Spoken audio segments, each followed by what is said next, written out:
Doing a barkbuster install on crf50. Here's a part number. These are pretty much the only good handguards that fit these little 50s. There are a few tricks to installing them. I'll show you how that goes. First thing you need to do is cut the ends of your grips off so you can insert the little collet into there. Right along this edge is where I go, and it ends up being perfect. If you have to go back a little bit, you will, but you'll see as soon as I get this cut off. All right, here's where they cut off. If your kids are like mine, this bike's had training wheels on it, so it hasn't been leaned over a lot, but a lot of times this will already be broken out, or if you've put aftermarket grips on it already. Another thing I recommend is these grip donuts. That way if your kids don't want to wear gloves or whatever, it doesn't put a big blister on their knuckle right there. These things are a game changer. Anyways, you can take the utility knife and you'll have to cut this out as well so you can see the actual inside of the bar. All right, so the kit comes with 2 collets. On the 50s, you have to use both. So you'll take the bigger one and slide it in this way. If it doesn't go all the way in, you might have to take a mallet and just kind of tap it in until it's flush, and then you put together the rest of the collar. All right, here's what it looks like before you slide it in the bar. So you got your big tapered bolt, and then you got this spacer.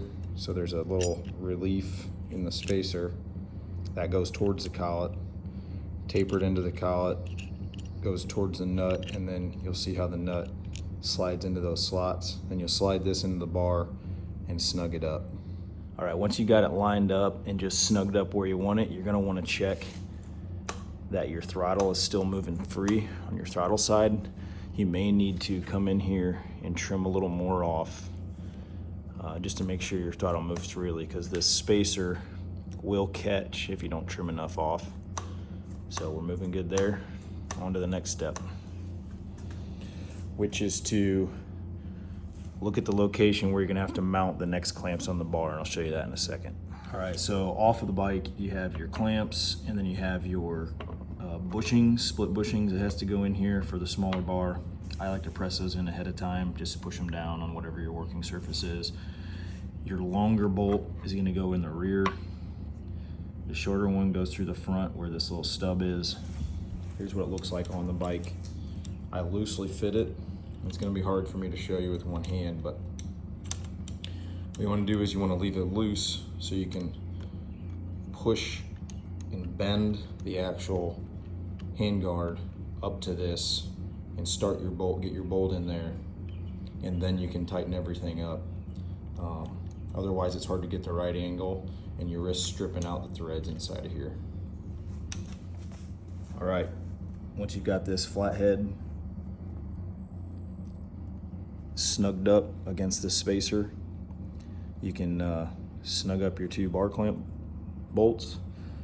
I like to go even, and then I get this one tight against there, and then snug up the rear one.